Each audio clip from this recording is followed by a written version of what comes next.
உம்மை பிரிந்து வாழ முடியாதையா.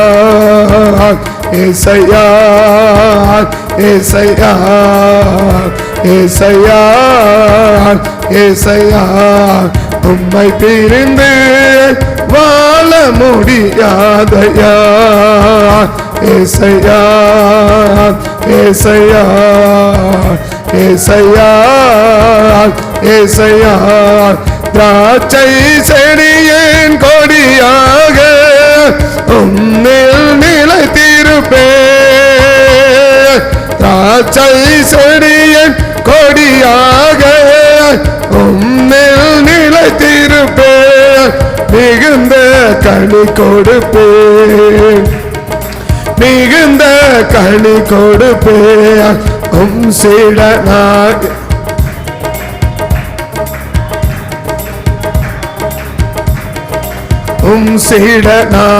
சீடனாயிருப்பேன். நான் சீடனாயிருப்பேன். உம்மை பிரிந்து வாழ முடியாதையா. ஏசையா ஏசை ஏசையா ஏசையா, உம்மை பிரிந்து வாழ முடியாதையா. ஏசையா ஏசையா ஏசையா ஏசையா, உம்மை பிரிந்து வாழ முடியாதையா. ஏசையா ஏசை ஏசையா, உம்மை பிரிந்து வாழ முடியா. ஏசையா ஏசையா ஏசையா ஏசையா,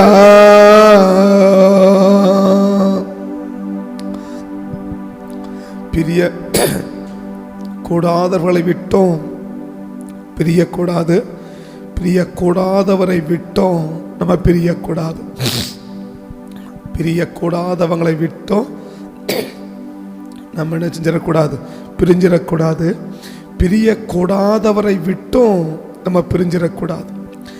ஆண்டவரை மாத்திரமல்ல, பிரியக்கூடாத நபர்களை விட்டோம் நம்ம என்ன செஞ்சிடக்கூடாது, பிரிஞ்சிடக்கூடாது.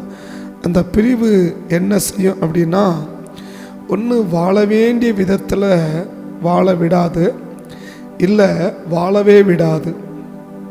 வாழ வேண்டிய விதத்தில் வாழ விடாது, இல்லை வாழவே விடாது. எது அப்படின்னா ஒரு பிரிவு. அந்த பிரிவு என்ன செய்யக்கூடாது, ஒரு நாள் நமக்கு இருக்கவே கூடாது. பிரியக்கூடாதவர்களை விட்டு, ஆனால் அதே நேரத்தில் பிரிய வேண்டியவர்களை விட்டு பிரிஞ்சு தான் ஆகணும். பிரிய வேண்டியவர்களை விட்டு நம்ம பிரிஞ்சு தான் ஆகணும். ஆனால் பிரியக்கூடாத நபர்களை விட்டு நம்ம ஒரு நாளும் என்ன செஞ்சிடக்கூடாது, பிரியக்கூடாது. அப்போ தான் வாழ வேண்டிய விதமாக நம்ம வாழ முடியும். ரெண்டாவது வாழவும் முடியும். நம்ம வாழணும்னு நினச்சாலும் சரி, இல்லை வாழ வேண்டிய விதமாக வாழணும்னு நினச்சாலும் சரி, என்ன இருக்கக்கூடாதுன்னா பிரிவுகள் இருக்கக்கூடாது. பிரியக்கூடாதவரை விட்டும் நம்ம பிரிஞ்சிடக்கூடாது, பிரியக்கூடாதவர்களை விட்டும் நம்ம பிரிஞ்சிடக்கூடாது. பிரியக்கூடாதவர் ஆண்டவர், பிரியக்கூடாதவர் ஆண்டவரால் ஏற்படுத்தப்பட்டவர்கள். பிரியக்கூடாதவர் யாரு, ஆண்டவர். அவரை விட்டு என்ன செஞ்சிடக்கூடாது, பிரிஞ்சிடக்கூடாது. ரெண்டாவது என்ன, பிரியக்கூடாதவர்கள் ஆண்டவரால் ஏற்படுத்தப்பட்டவர்களை விட்டும் நம்ம பிரிஞ்சிடக்கூடாது. இப்போ அந்த ரெண்டு கதை, இந்த பிரிவை ரெண்டு விதமாக பார்க்கலாம். ஒன்று எழுத்தின்படி மற்றவர்களுக்கு தெரியத்தக்கத அளவுக்கு பிரியறது. ரெண்டாவது மனதளவிலே பிரியறது. ரெண்டுமே பிரிவினை தான். ரெண்டுமே ஒன்று மனசளவில் நம்ம பிரிஞ்சாலும் அதை பிரிவினை தான். ரெண்டாவது எழுத்தின்படி மற்றவர்களுக்கு தெரிகிற அளவுக்கு பிரிஞ்சாலும் அந்த பிரிவினை தான். இன்றைக்கு நம்ம கவனிக்கிறது, எழுத்தின்படி பிரிஞ்சாலும் பிரச்சனை தான், மனதளவில் பிரிந்தாலும் பிரச்சனை தான். இப்போ நான் ஒரு நபரோடு ஐக்கியமாக இருக்கிற நபரோடு, இல்லை சேர்ந்திருக்க வேண்டிய நபரோடு, இல்லை சேர்ந்திருக்கிற தேவனோடு நான் சேர்ந்திருக்கிறேனா நான் பிரிஞ்சிருக்கிறேனா என்பதை நாம் எப்படி கண்டுபிடிக்கிறது? எப்படி நம்ம கண்டுபிடிக்கிறது? நான் ஆண்டவரோடு சேர்ந்திருக்கிறேன்னா நான் சேர்ந்திருக்கிறேன் எப்படி நம்ம கண்டுபிடிக்கிறது? மார்த்தாள் மரியாள் வாழ்க்கையிலேருந்து 3 சம்பவத்தை நம்ம பார்த்தோன்னா நம்ம சேர்ந்திருக்கிறோமா நம்ம பிரிஞ்சிருக்கிறோமான்றது அவங்க வாழ்க்கையில் இருந்து நம்ம என்ன செய்ய முடியும்?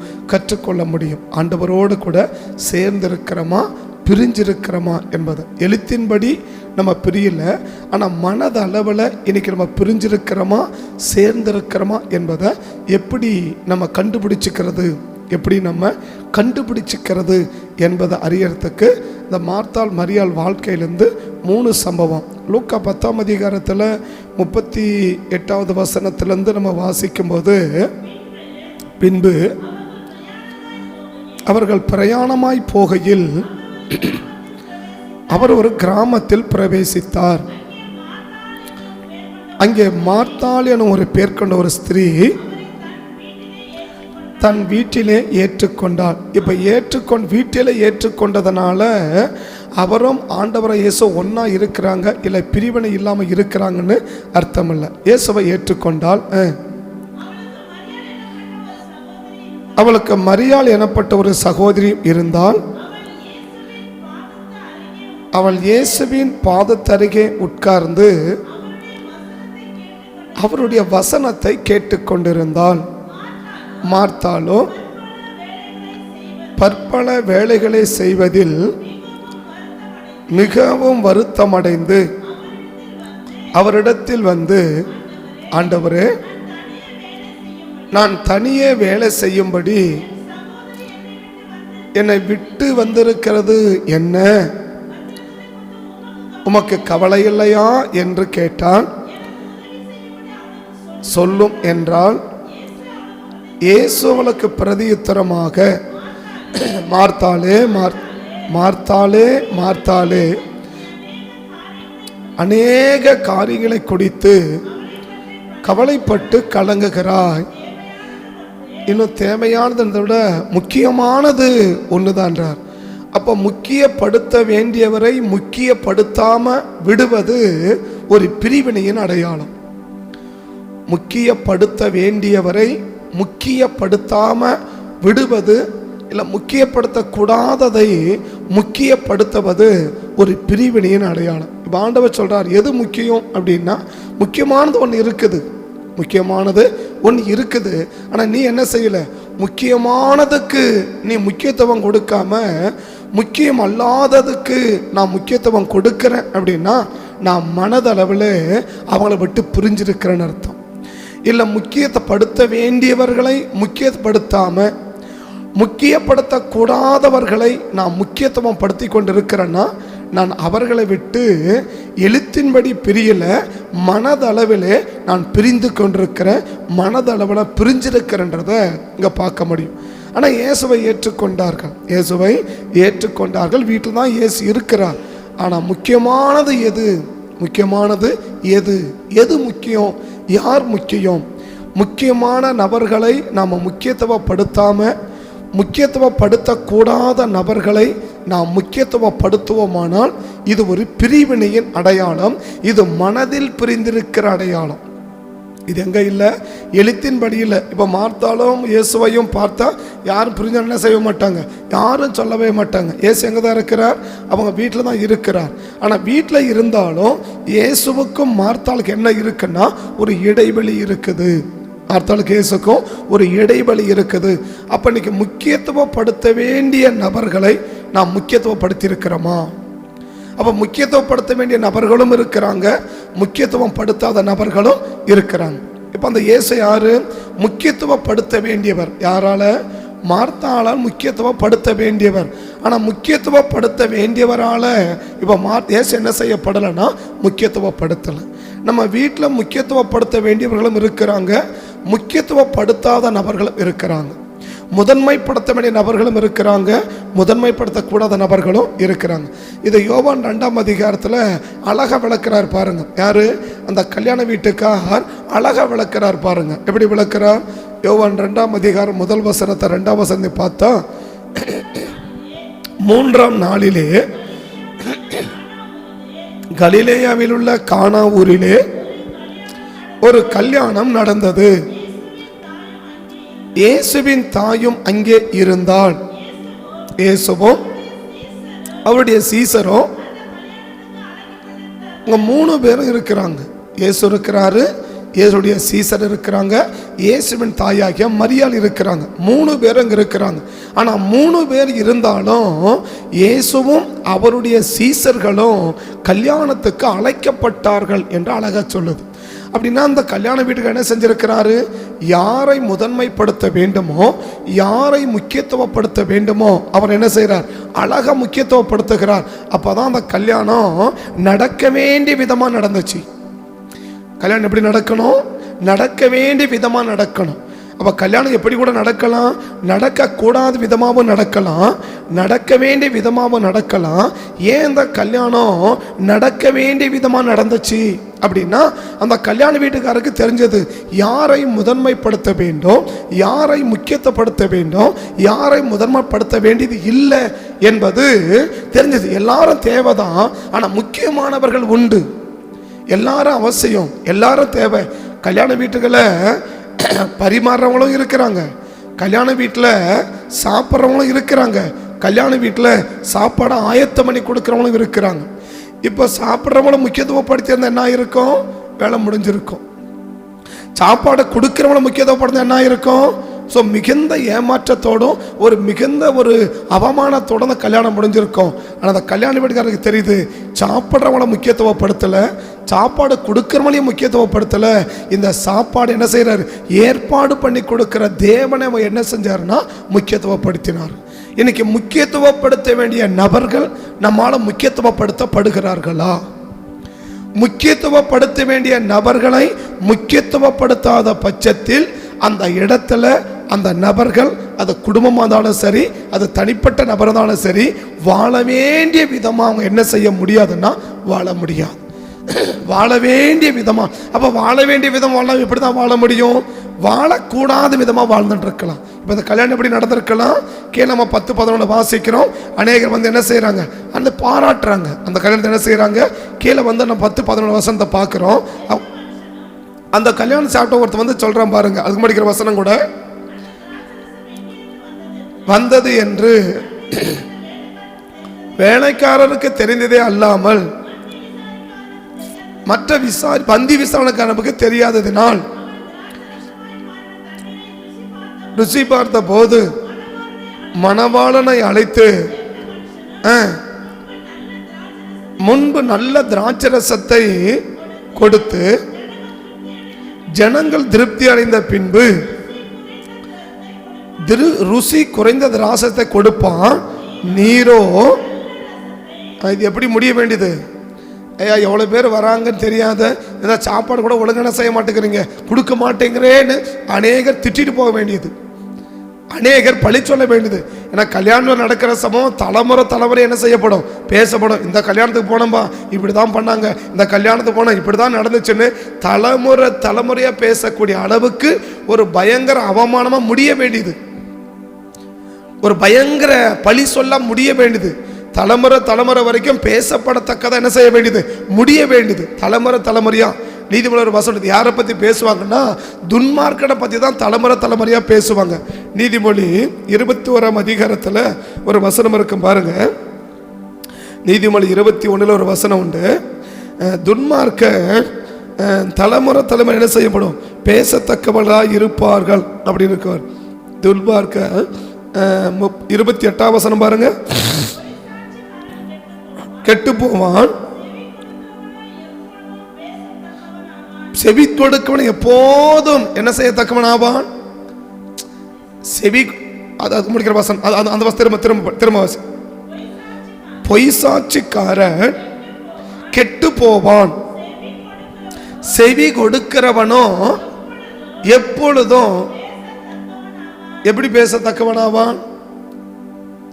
நல்ல விதமாகவும் அவனை பேசலாம், கெட்ட விதமாகவும் பேசலாம். ஆனால் மேலே பொய் சாட்சிக்காரன் சொல்லிட்டு கீழே யாரை சொல்றாரு? செவி கொடுக்கிறவன் சொல்ல, நல்லவனை பற்றி பேசலாம். அப்போ என்ன செய்யணும்? அந்த நல்லவனை பற்றி எப்போதும் பேசப்படத்தக்க அளவுக்கு இல்லையா? இன்னைக்கு காணாவூர் கல்யாணத்தை எல்லா கல்யாணத்திலும் என்ன செய்யறாங்க? காணாவூர் கல்யாணத்தை எல்லா கல்யாணத்திலும் நினைக்கிறாங்க. ஏன் நினைக்கிறாங்க? அங்கே நடந்த நல்ல நிகழ்வு, அங்க நடந்த ஒரு அருமையான நிகழ்வு, அங்க நடந்த ஒரு ஆசீர்வாதமான நிகழ்வை எல்லா இடத்திலும் நினைக்கிறாங்க. அப்படின்னா இன்னைக்கு தேவ சமூகத்துல நம்ம வாழ வேண்டிய விதமா வாழணும்னா, இல்லை ஒரு சம்பவம் நடக்க வேண்டிய விதமா நடக்கணும் அப்படின்னா, ஒரு நிகழ்வு நடந்து முடிய வேண்டிய விதமா நடந்து முடியணும் அப்படின்னா, முக்கியத்துவப்படுத்த வேண்டிய நபர்களை நாம் முக்கியத்துவப்படுத்தணும். நம்ம முக்கியத்துவப்படுத்தாத நபர்களை முக்கியத்துவப்படுத்திட்டு முக்கியத்துவப்படுத்த வேண்டிய நபர்களை முக்கியத்துவப்படுத்தாம விடுவோமானால் இந்த கல்யாணம் எப்படி முடிஞ்சிருக்கும்? பயங்கர கேவலமா முடிஞ்சிருக்கும், பழி சொல்ல முடிஞ்சிருக்கும், அவமானமா முடிஞ்சிருக்கும், தலைமுறை வரைக்கும் பழித்து குறைத்து பேசக்கூடியதா. இல்லைன்னா ஒரு திருமணம் எப்படி நடக்க கூடாது என்பதற்கு ஒரு சிறந்த எடுத்துக்காட்டா இந்த திருமணம் முடிஞ்சிருக்கும். ஆனா திருமணம் எப்படி முடிஞ்சிருக்கு? தலைமுறையா ஒரு திருமணம்னா எப்படி நடக்கணும் அப்படின்றதுக்கு சிறந்த எடுத்துக்காட்ட முடிஞ்சிச்சு. ஏன் முடிஞ்சிச்சு? அவன் நிறைய சாப்பாடு போட்டதுனால இல்லை, அவன் ஊர்ல இருக்கிறவங்கெல்லாம் பத்திரி வச்சு கூட்டதுனால இல்லை, இல்லையா இயேசுவின் தாயாரிக மரியாள் அங்க இருந்ததுனால இல்லை. அவன் ஒண்ணு செஞ்சான், வாழ்க்கையில முக்கியத்துவப்படுத்த வேண்டிய நபரை அவன் முக்கியத்துவம் படுத்திட்டான். அப்ப அந்த முக்கியத்துவப்படுத்த வேண்டிய நபரை முக்கியத்துவப்படுத்தினதுனால் அது எப்படி முடியுமோ அப்படி முடியாம எப்படி முடிஞ்சிச்சு? எப்படி முடியும் அப்படி அதெல்லாம் என்ன பண்ணுது? ஒரு பெரிய ஆசீர்வாதமா அது முடிஞ்சதுக்கு என்ன காரணம்? வேற ஒரு ரீசனும் இல்லை. அந்த கல்யாண வீடுகளை கடைசி வரைக்கும் காணவே இல்லை, இல்லையா? இயேசுவின் தாயாவது வந்து சொன்னாங்க, ஐயா ரசம் இல்லைன்னு. ஆனா அந்த கல்யாணத்துக்கு அழைச்சான் பாரு, அவன் என்னவே இல்லை, அவன் ஸ்பாட்லே இல்லை, அந்த ஸ்கிரீன்லேயே அவன் இல்லாம போயிட்டான். ஏன்? அவன் தெரியும் முக்கியத்துவப்படுத்த வேண்டிய முக்கியத்துவப்படுத்திட்ட, அதனால அவர் எல்லாவற்றையும் என்ன செஞ்சிருவாரு? அவர் பார்த்துவாரு, நான் பார்க்க வேண்டிய அவசியம் எனக்கு இல்லைன்றத அவன் இருக்கிறான். இன்னைக்கு முக்கியத்துவப்படுத்த வேண்டிய நபர்களை முக்கியத்துவப்படுத்தலைன்னா அவருக்கும் நமக்கு என்ன இருக்கு? ஒரு பிரிவினை இருக்குதுன்னு அர்த்தம். இப்ப ஏன் மாத்திரால பண்ண முடியல? எதை முக்கியத்துவப்படுத்தக்கூடாதோ அதை முக்கியத்துவப்படுத்தின்னு இருக்கிறான். ஏன் முக்கியத்துவப்படுத்துறா? அவள் வீட்டில ஏற்றுக்கொண்டிருந்த பைபிள் சொல்லுது. இயேசுவை அவன் எங்க ஏற்றுக்கொண்டா? வீட்டில் ஏற்றுக்கொண்டாலே தவிர அவருக்குள்ள அவை அனுசையில ஏற்றுக்கொள்ளவில்லை என்பதனுடைய அர்த்தம். அப்ப ஏற்றுக்கொண்ட இயேசுவை ஏற்றுக்கொண்டால் கூட பரவாயில்ல. அவள் அழக பைபிள் சொல்லுது, அங்கே மார்த்தான ஒரு ஸ்திரீ தன் வீட்டிலே அவளை ஏற்றுக்கொண்டாள். என்ன சொல்லுங்க? அந்த லூக்கா 10:18 10:38 என்ன சொல்லுது? அந்த கிராமத்தில் பிரவேசித்தாரு, அங்கே மாத்தான ஒரு ஸ்திரீ இருந்தா, அவ என்ன செஞ்சா? அவரை தன் வீட்டிலே ஏற்றுக்கொண்டாள். ஒரு ஸ்திரீ வீட்டில ஏற்றுக்கொண்டால் தான் பிரச்சனை இல்லை, இல்லையா? இயேசுவை ஏற்றுக்கொண்டாள் அப்படின்னா பிரச்சனை இல்லை. ஆனா என்ன சொல்லப்படுது? வீட்டில ஏற்றுக்கொண்டாலே தவிர ஆனா அவளுக்கும் அவருக்கு என்ன இருக்கு? ஒரு பிரிவினை இருக்கு. பிரிவினைக்கு அடையாளம் என்ன? முதல் அடையாளம் என்ன? முக்கியத்துவப்படுத்த வேண்டிய நபரை முக்கியத்துவப்படுத்தலைன்னா அது பிரிவினையின் அடையாளம். நம்பர் 2, யோவான் 11ஆம் அதிகாரம் முதல் 3 வசனத்தை பார்த்தீங்கன்னா, யோவான் 11ஆம் அதிகாரம் முதல் 3 வசனத்தை நீங்க பார்த்தீங்கன்னா, மார்த்தாலும் இந்த பெத்தானியா கிராமத்தில் உள்ளவனாகிய வியாதிப்பட்டு இருந்தான். கர்த்தருக்கு பரிமள தைலம் பூசி துடைத்தவள் இந்த மரியாளே, அவனுடைய சகோதரனாகிய லாசரு வியாதியா இருந்தான். அப்பொழுது அவருடைய சகோதரிகள், ஆண்டவரே நீ சிநேகிக்கிறவன் வியாதியா இருக்கிறான் என்று சொல்ல வேண்டியவருக்கு சொல்ல வேண்டியவர்கள் சொல்ல வேண்டியதை சொல்லல அப்படின்னா அது பிரிவினையின் அடையாளம். சொல்ல வேண்டியவருக்கு சொல்ல வேண்டியதை சொல்ல வேண்டியவர்கள் சொல்லவில்லை என்றால், சொல்ல வேண்டியதை சொல்ல வேண்டியவருக்கு சொல்ல வேண்டியவர்கள், எல்லாருக்கும் எல்லா செய்தியும் எல்லாரும் சொல்ல முடியாது. யாருக்கு எந்த செய்தியை யார் சொல்லணுமோ அவர்களுக்கு தான் அவர்கள் அந்த செய்தியை சொல்லணும். அதுதான் ஒரு பெரிய ஆசீர்வாதம், அதுதான் முக்கியத்துவ அடையாளம். அப்படி இல்லைன்னா சொல்ல வேண்டியவருக்கு சொல்ல வேண்டிய செய்தியை சொல்ல வேண்டியவர்கள் சொல்லாம மற்றபடி சொல்லுமானா அது ஒரு பிரிவினையின் அடையாளம், அது ஒரு பிரிவினின் அடையாளம். அப்ப எந்த செய்தியை யார் யாருக்கு சொல்லணும்? அப்ப அந்த செய்தியை அவர்கள் தான் அவர்களுக்கு சொல்லணுமே ஒழிய அவர்களை தவிர்த்து மற்றவர்கள் என்ன செய்யக்கூடாது? அந்த செய்தியை அவர்களுக்கு சொல்லக்கூடாது. அப்ப மாறாக என்ன நடக்குது? சகோதரிகள் இருக்குது. சகோதரி அப்படின்னா கூட பரவாயில்ல, அங்க என்ன இருக்குது? அவருடைய சகோதரிகள் அப்படின்னா 2 பேர் இருக்கிறீங்க. என்ன இருக்கிறீங்க? 2 பேர் இருக்கிறீங்க. இந்த 2 பேர் இருக்கிறதுனால இப்ப இயேசு எங்க இருக்கிறாரு? இப்ப எழுத்தின்படி எடுத்துக்கோங்களேன். இயேசு எங்க இருக்கிறாரு? 2 மைலுக்கு அப்புறம் இருக்கிறார். இவங்க எங்க இருக்கிறாங்க? இவங்க வீட்டு இருக்கிறாங்க, அவர் அங்க இருக்கிறார். ஆக மொத்தம் என்ன? எழுத்தின்படியும் அவருக்கு என்ன இருக்குன்னா ஒரு இடைவெளி இருக்கிறது. எழுத்தின்படியும் ஆவியின்படி என்ன சொல்ல வேண்டிய விஷயம். 2 பேர் இருக்கிறீங்க. அப்ப என்ன செஞ்சிருக்கலாம்? ஒரு ஆள் போயிட்டு ஒன்று மார்த்தாள் போய் சொல்லியிருக்கலாம், ஐயா எங்க சகோதரன் என்னவா இருக்கிறான்? வியாதியா இருக்கிறான். இல்ல உங்க ஃப்ரெண்ட் என்னவா இருக்கிறான்? வியாதி இருக்கிறான், வாங்க அப்படின்னு கூப்பிட்டுருக்கலாம் இல்லையா? அப்ப சொல்ல வேண்டியவர்கள் சொல்ல வேண்டிய செய்தியை சொல்ல வேண்டியவருக்கு நான் சொல்லலைன்னா எல்லா செய்தியும் எல்லாருக்கும் என்ன செய்யறதில்ல, சொல்ல வேண்டிய கூடாது. எல்லாருக்கும் எல்லா செய்தியும் சொல்ல கூடாது. இப்போ விளக்கமா சொன்னேன், வீட்டில் கணவன் மனைக்கு சண்டை வந்தா அந்த பிள்ளைங்களை சொல்லி அனுப்புவாங்க இல்லையா? இப்போ உங்க பாட்டை சொல்லு, இல்லை உங்க அம்மாட்ட போய் சொல்லு அப்படின்னு சொல்லுவாங்க இல்லையா? எப்போ சொல்றாங்க? 2 பேரும் சமாதானமாக பேசி நிற்கும் போது அப்படி சொல்றது இல்லை இல்லையா? எப்போ சொல்லி அனுப்புறாங்க? அவங்க 2 பேருக்கு ஒரு சின்ன மனஸ்தாபம் இருக்கு. அதாவது பிரிஞ்சு விவாகரத்தை வாங்கி வெளியில போயிடல, ஆனா எங்க தான் இருக்கிறாங்க? வீட்டுக்குள்ள இருக்கிறாங்க. சின்ன ஒரு மனஸ்தாபம். யாருக்கு? கணவனுக்கும் மனைவிக்கும் ஒரு சின்ன மனஸ்தாபம் இருக்குது, இல்ல ஏதோ ஒரு கருத்து இருக்குது, ஏதோ ஒரு வேறுபாடு இருக்குது அப்படின்னா யாருக்கு பேசிக்க மாட்டாங்க. நேருக்கு நேரம் அவங்க என்ன செய்ய மாட்டாங்கன்னா பேசிக்க மாட்டாங்க. அப்ப என்ன செய்வாங்க? ஒரு விஷயம் அப்படின்னா ஏதாவது வாங்கணும்னு சொன்னா கூட தான் ஒப்பாட்ட சொல்லு, இல்லை உங்க அம்மாட்ட போய் சொல்லு அப்படின்னு யாரை பயன்படுத்துறாங்க? அந்த பிள்ளைகளை பயன்படுத்துறாங்க. என்ன காரணம்? அவங்க 2 பேருக்கு என்னவா இருக்குது? மனஸ்தாபம் இருக்குது, கருத்து வேறுபாடு இருக்குது. அதை மனசலோட அவங்க என்ன செய்யறாங்க? பிரிஞ்சிருக்கிறாங்க. அப்ப பிரிவினையின் 2வது அடையாளம் என்ன? சொல்ல வேண்டிய செய்தியை சொல்ல வேண்டியவருக்கு சொல்ல வேண்டியவர்கள் தான் சொல்லணும். சொல்ல வேண்டிய செய்தி இருக்குது, அந்த சொல்ல வேண்டிய செய்தியை சொல்ல வேண்டியவருக்கு யார் தான் சொல்லணும்? அந்த சொல்ல வேண்டியவர்கள் தான் சொல்லணுமே ஒழிய யார் சொல்லக்கூடாது? சொல்லக்கூடாத நபர்கள் சொல்லக்கூடாது. அந்த சொல்லக்கூடாத நபர்கள் சொல்லுவது எதன் அடையாளம் என்றால் ஒரு பிரிவினையின் அடையாளம். இந்த பிரிவினையின் அடையாளம் என்ன செஞ்சிச்சு? வியாதியா இருக்கிறவனை சுகமாக்கல, அவனை வாழவே விடாம ஆக்கிடுச்சு. அவனை வாழவே விடாம என்ன போச்சு? அவனை ஆக்கிடுச்சு. காரணம் என்ன? அந்த பிரிவினை. அது என்ன செய்து? அது இப்ப இவங்க போய் தான் 2 நாள் தங்கி இருப்பாரா? இப்ப மார்த்தாலோ மரியாளோ இயேசு கிட்ட போய் ஐயா அப்படி சொல்லியிருந்தா அவர் 2 நாள் தங்கி இருப்பாரா? தங்கி இருக்க மாட்டார். என்ன பண்ணிருப்பார்? உடனே வந்திருப்பாரு. வியாதி என்ன ஆயிருக்கும்? வியாதி நீங்க சுகமாயிருக்கும். இன்னைக்கு ஏன் வியாதியோடய வாழ்ந்துகிட்டு இருக்கிறோம்? இதான் யாக்கோப்பு 5 சொல்றோம். எங்க? யாக்கோப்பு 5 15 16 பாருங்க. யாக்கோப்பு 5 15 16 பாருங்க. உங்களில் ஒருவன் வியாதிப்பட்டால் வரவழைக்க சொல்லியிருந்தா எப்படி இருக்கும்? போ யாக்கோபு எப்படி எழுதலாம்? உங்களில் ஒருவன் வியாதிப்பட்டால் அவன் சபையின் மூப்பர்களை வரவழைக்க சொல்லுவானாக, அப்படி சொல்லிருக்கலாம் தானே? உங்களில் ஒருவன் வியாதிப்பட்டால் எவன் எவன் வியாதி உள்ளவன் இல்லையா?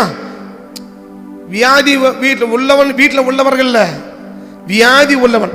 அப்படி இந்த வசந்த கணக்கு எடுத்துக்கணும். அப்ப யார் போயிருக்கணும்? லாசரு போயிருக்கணும் இல்லையா? இந்த வசந்த எந்த வசனம்?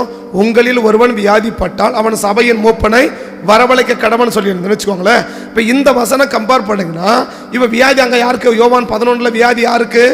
லாசருக்கு இல்லையா? அப்ப யார் போயிருக்கணும்? லாசரு போயிருக்கணும் இல்லையா? ஆனா யாரு போல? ஆனா பைபிள் அவரு யாக்கோபு சொல்றாரு வேற யாரும் போக கூடாது, நீயே போன்றாரு. வரவழைப்பானாக இல்லையா? இப்ப எழுதப்பட்ட காலம் போன் உள்ள காலமோ இல்ல மெசேஜ் பண்ற காலமோ கிடையாது இல்லையா? வண்டி உள்ள காலமோ கழுத உள்ள கிடையாது. ஒண்ணு நடந்து போனா கழுது மேல போகணும். யாரு? வியாதி உள்ளவன் இல்லையா? இப்ப யாக்கோபு என்ன சொல்றாரு? நீ எப்படி வேணா இரு, உன் வியாதி சுகமாகணுமா, நீ வியாதி இல்லாத வாழணுமா, என்ன செய்? சொல்ல வேண்டியவருக்கு சொல்ல வேண்டியவர்கள் சொல்ல வேண்டிய செய்தியை சொல்லு. சொல்ல வேண்டியவருக்கு சொல்ல வேண்டியவர்கள். அப்ப யார் தான் சொல்லியிருக்கணும்? முறைப்படி பார்த்தா லாசர் தான் சொல்லியிருக்கணும். சரியா? சரிங்க. அவன் பெட் பேஷண்ட். ஏன் பெட் பேஷண்ட் ஆன? இயேசு எங்கேயோ இருக்கிறாரு, நீ எங்கேயோ இருக்கிற. லாசர் வியாதி வந்துச்சா? இந்த வியாதி எப்படி மாறுச்சு? ஒரே நாள், அதாவது ஜுரம் வந்த உடனே செத்துருப்பானா இல்ல வியாதி உள்ளவனா இருந்தான், அப்படிதானே சொல்லுது. அந்த யோவான் 11 பாருங்க. இப்போ யோவான் 11 கிராமத்துள்ள ஒருவன் வியாதிப்பட்டிருந்தான் அப்படி இல்லையா? கடந்த காலத்தை சொல்லுது. வியாதிப்பட்டிருந்தான் அப்படிதானே? வியாதி இருக்கிறான்னு சொல்ல வியாதிப்பட்டிருந்தான் அப்படின்றது. அப்ப எவ்வளவு நாள் ஆயிருக்கும்? சில நாள் ஆயிருக்கு இல்லையா? அப்ப எப்ப சொல்லிக்கணும்? இப்ப முதல் நாள் ஜுரம் வந்துச்சு இல்லையா? இப்ப அப்ப யார் போயிருக்கலாம்? லாசரு போயிருக்கலாம் இல்லையா? இல்ல மார்த்தாள் மரியா போயிருக்கலாம் இல்லையா? ஆனா என்ன செய்யல? போகல. சரி, கொஞ்சம் சீரியஸ் ஆச்சு, அப்பவும் என்ன செய்யல? போகல. இப்ப சாக போற கண்டிஷன் ஆயிட்டான், என்ன ஆக போகல? யாரும் போல. அப்படின்னா யாருக்கு நம்ம சொல்லி அனுப்புறாங்க? Some X Y. சொல்லக்கூடாத விஷயத்தை சொல்லக்கூடாதவர்கள், சொல்லக்கூடாத விஷயத்தை சொல்லக்கூடாதவர்கள் வந்து சொல்லும் போது அது என்ன அடையாளம்? ஒரு பிரிவினையின் அடையாளம். சொல்லக்கூடாத விஷயத்தை சொல்லக்கூடாத சொன்னா ஆண்டவரே அதை அப்செட் பண்றதில்ல. இப்ப அந்த யோவான் 2 பாருங்க. அந்த யோவான் 2 பாருங்க. அந்த காணவர் கல்யாண சம்பவத்தை கொஞ்சம் பாருங்க. 1 வசனம் 2 வசனத்தை பாருங்க. கானா ஊரில் கல்யாணம் நடந்தது. அங்கே இருந்தால் கல்யாணத்துக்கு அழைக்கப்பட்டிருந்தார்கள். குறைவுபட்ட போது இயேசுவின் தாய் அவரை நோக்கி என்றால், ஓகே மன செய்யறன்னு சொல்லியிருக்கணும் இல்லையா? ஓகே, என்ன செய்யறன்னு சொல்லியிருக்கணுமா? அதற்கு இயேசு அந்த வசனம் திரும்ப படி. குறைவுபட்ட போது தாய் அவரை நோக்கி என்றால், அதற்கு என்ன அர்த்தம்? அந்த பயன்படுத்துற அந்த வார்த்தையின் விதத்தை கொஞ்சம் பாருங்க. அப்பொழுது இயேசுன்னு சொல்லல. அப்பொழுது இயேசுனா அவங்க சொன்னதை ஏற்றுக்கொண்டார்னு அர்த்தம். அதற்கு இயேசு அப்படின்னா அந்த வார்த்தையை எதிர்க்கிறார்னு அர்த்தம். அதற்கு இயேசு, ஸ்திரியே அப்படி என்ன அர்த்தம்? அப்பொழுது இயேசு அப்படின்னாக்கா அவங்க அந்த அம்மா சொன்னது என்ன பண்ணிட்டாரு? அப்செட் பண்ணிட்டாரு. ஏற்றுக்கொள்ள ஓகே சார் நான் செய்யற அப்படின்னு அர்த்தம். ஆனா இயேசு பைபிள்ல சொல்லுது அதற்கு என்ன அர்த்தம்?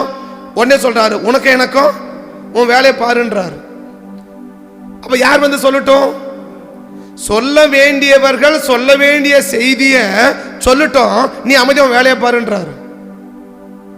அப்ப சொல்ல வேண்டியவர்கள் தான் சொல்ல வேண்டிய செய்தியை சொல்லணும். அப்ப சொல்லக்கூடாதவர்களும் இருக்கிறாங்க, சொல்ல வேண்டியவர்களும் இருக்கிறாங்கன்னா யார் சொல்லணும்? நான் சொல்ல வேண்டியதா நான் தான் சொல்லணும். பிள்ளை சொல்ல வேண்டியதா பிள்ளை தான் சொல்லணும். மனைவி சொல்ல வேண்டியதா மனைவி தான் சொல்லணும். சோ யார் எந்த விஷயத்தை சொல்லணுமோ அவர்கள் தான் அந்த விஷயத்தை சொல்லணுமே ஒழிய அதற்கு மாறாக. இதுல இன்னொரு விஷயம் என்ன? இப்ப ஏன் அந்த கல்யாண வீரர் வந்து சொல்லல? நான் முதல் சொன்னேன் இல்லையா, ஆண்டவரை சொல்லிட்டோம், அவர் பார்த்துக்குவார். ஆண்டவர்கிட்ட சொல்லிட்டோம், அவர் என்ன செய்வார்? அவர் பார்த்து. இப்ப இயேசு வந்து 2 அர்த்தம் இருக்குது. ஒன்னு என்ன? ஒன்னு அவன் வந்து என்ன செய்யட்டும், எனக்கு சொல்லட்டும். இல்ல எனக்கு தெரியாதா, நீ வந்து சொல்லணுமா எனக்கு? இதெல்லாம் 2 அர்த்தம் இருக்கு. ஒன்னு என்ன? ஒன்னு உனக்கு எனக்கும், ஒன்னு நம்ம 2 பேரும் யாரு? விருதுக்கு வந்திருக்கிறவங்க. சைலண்டா இரு. யார் வந்து சொல்லட்டும்? கல்யாண வீட்டுக்காரர் வந்து என்ன செய்யட்டும்? ஐயா ரசலன்னு சொல்லட்டும். இது ஒரு பகுதி. இப்ப கல்யாண வீட்டுக்காரனுக்கும் இவருக்கு ஒரு கேப் இருந்துச்சு, என்ன செய்வான்? ஒருவேளை அவன் சொல்லி அனுப்பாம இந்த அம்மா மூலமா சொல்லி அனுப்பி இருக்கணும். கொஞ்சம் நல்லா புரிஞ்சுக்கோங்க. இப்ப கல்யாண வீட்டுக்காரருக்கும் இயேசு ஒரு பிரிவினை இருந்துச்சுன்னா கல்யாண வீட்டுக்கு என்ன பண்ணிருக்கணும்? அம்மா நீங்க கொஞ்சம் போய் சொல்லுங்க அப்படின்னு சொல்லியிருக்கலாம் இல்லையா? இல்ல தான் சொன்னா கேட்க மாட்டார் அப்படின்றதுனால நம்மகிட்ட என்ன பண்ணிருக்கலாம்? சொல்லி அனுப்பியிருக்கலாம். ஆனா அவன் எப்படி இருக்கிறான்னா இது 2 இல்ல, நான் யாரை அழைச்சிருக்கிறேன்? இயேசுவை அழைச்சிருக்கிறேன் இல்லையா? அவர் தான் அந்த கல்யாணத்துல யார் தான் முக்கியம்? அவர் தான் முக்கியம். அதனால அவர்கிட்ட ஒப்படைச்சிட்டேன். அவர் என்ன பண்ணுவாரு? அவர் பார்த்துக்குவாரு. அந்த விசுவாசம் தான் யார் இருக்கிறா? அந்த கல்யாண வீட்டுக்காரர் இருக்கிறான். அதனாலதான் ஏசு. அப்ப ஏசோட 2 அர்த்தம் என்ன? ஒன்னு அவன் வந்து சொல்லட்டும், இப்படி சொல்றதுக்கு வாய்ப்பு இல்லை இல்லையா? 2வது என்ன? ஏன் எனக்கு தெரியாதா? வீட்டில் சில பேர் என்ன சொல்லுவாங்க, எனக்கு தெரியும், நீ சொன்னதான் எனக்கு தெரியுமா, எனக்கு தெரியாதா வீட்டில் இருக்கிறது அப்படி சொல்லுவோம் இல்லையா. இப்போ இயேசு சொல்றது ரெண்டாவது அர்த்தம் என்னது, கல்யாண வீடுகளை அழைச்சிட்டான், என்கிட்ட பொறுப்பை சொல்லிட்டான், இதை நான் தான் முக்கியத்துவப்படுத்துறேன். இப்போ எனக்கு ரசம் குறைஞ்சது யாருக்கு தெரியும், எனக்கு தெரியும், நீ என்ன செய்ய வேண்டியது இல்லை, நீ ஒன்று எனக்கு சொல்ல வேண்டியது இல்லை அப்படின்னு அர்த்தத்தை தான் என்ன செய்யறேன்னு ஏசங்க சொல்றாரு. அப்ப நம்ம என்ன புரிஞ்சுக்கணும் அப்படின்னா, சொல்ல வேண்டிய செய்தியை சொல்ல வேண்டியவர்கள் தான் சொல்லணும். அப்படி சொல்ல வேண்டிய செய்தியை சொல்ல வேண்டியவர்கள் சொல்லாத பட்சத்தில் சொல்லக்கூடாதவர்கள் சொல்லும் போது அந்த செய்தியை தேவன் என்ன செய்யறது இல்லை, ஏற்றுக்கொள்ளுகிறது இல்லை. அப்ப ஏற்றுக்கொள்ளணும் என்ன நடக்கும், பயங்கர பிரச்சனை தான் நடக்கும் இல்லையா. இந்த கல்யாணம் எப்படி முடிஞ்சிருக்கும், பயங்கர சண்டையும் கூச்சலும், அந்த முடியும் போது அவன் சண்டை போட்டு கல்யாணத்தை போயிருக்கணும். ஆனால் எப்படி போறாங்கன்னா சந்தோஷமா போறாங்க. ஏன் போறாங்க அப்படின்னா, அந்த பிரிவினை இல்லாம தேவனுக்கும் அந்த கல்யாண வீட்டுக்கு என்ன இல்லை, பிரிவினை இல்லை. அவனே சொல்லாத அளவுக்கு அவர் எடுத்து செய்யற அளவுக்கு என்ன ஆயிட்டாச்சு, அங்க ஐக்கியப்படுத்தி அவரை முதன்மைப்படுத்தி வச்சுட்டான். அவர் செஞ்சு முடிச்சுட்டு போயிட்டார். அப்புறம் ரெண்டாவது நமக்கு என்ன இருக்கக்கூடாது, சொல்ல வேண்டிய செய்தியை சொல்ல வேண்டியவர்கள் சொல்லணும். அப்ப சொல்லக்கூடாது என்ன செஞ்சிடக்கூடாது, சொல்லி ஒரு பிரச்சனையை நம்மளே என்ன பண்ணிடக்கூடாது, தேவனுடைய செய்ய நம்மளே மட்டுப்படுத்திடக்கூடாது. அப்ப யார் போயிருக்கணும், யாக்கோபு சொல்றாரு, உங்களில் ஒருவன் வியாதிப்பட்டால் அவன் சபையின் மூப்பனை அவன் வரவழைக்கணும்.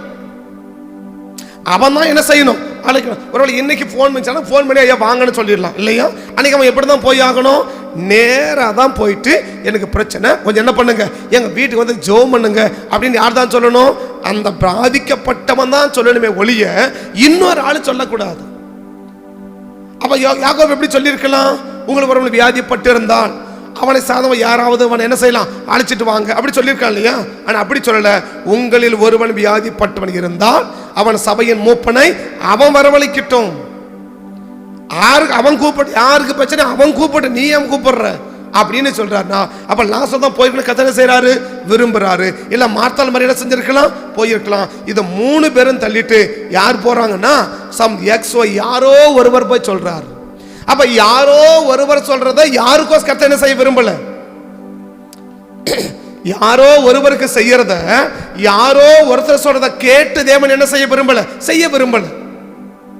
அப்ப சொல்றேன், அந்த ஒருவேளை அவன் போனவன் யாரான சம்பந்தப்பட்ட ஒரு நபரா இருக்கணும் இல்லையா. யாருக்கு, அந்த லாசரு மரியாதை, அந்த லாசரு குடும்பத்துக்கு சம்பந்தப்பட்டவன தான் இருந்திருக்கணும். அப்ப சம்பந்தப்பட்டவனா இருந்தா கூட அவன் என்ன செய்யல. இதுல முக்கியம் யாரு, யார் இந்த செய்தி எனக்கு சொல்லணும். அப்ப சொல்ல வேண்டியவர்கள் சொல்லியிருந்தார்னா அவன் செத்திருக்கவே மாட்டான், அவன் போன அழுகிருக்கவே அழுகிருக்காது, அந்த வீட்டில் அழுகையே இருந்திருக்காது. இன்னைக்கு ஏன் வீட்டில் ஒரே அழுகையா இருக்குது அப்படின்னா, சொல்ல வேண்டிய விஷயத்தை சொல்ல வேண்டியவருக்கு நீ சொல்லல. இது எதன் அடையாளம், பிரிவினையின் அடையாளம். இது ஒரு பிரிவினையின் அடையாளம். நான் சொல்ல வேண்டியதா நான் தான் சொல்லணும், யார்கிட்டயா சொல்லி என்ன செய்யக்கூடாது, நம்ம சொல்லக்கூடாது. நான் சொல்லணுமா, அதை நான் தான் சொல்லணும். எப்ப சொல்லணும், சொல்ல வேண்டியவருக்கு சொல்ல வேண்டியதை சொல்ல வேண்டிய இடத்துல சொல்லணும். எப்ப சொல்லி அனுப்புற, இவன் போய் சொல்றதுக்கு முன்னாடி செத்து போயிருக்கணும் இல்லையா.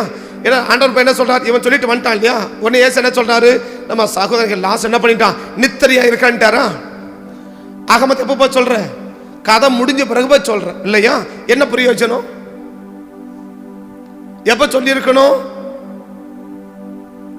இந்த செய்தி எப்ப சொல்லியிருக்கணும், அவன் என்னைக்கு முத நாள் வியாதிப்பட்டான் அன்னைக்கே சொல்லி அனுப்பியிருக்கணும் இல்லையா. யார் போயிருக்கணும், அவனே போயிருக்கணும்.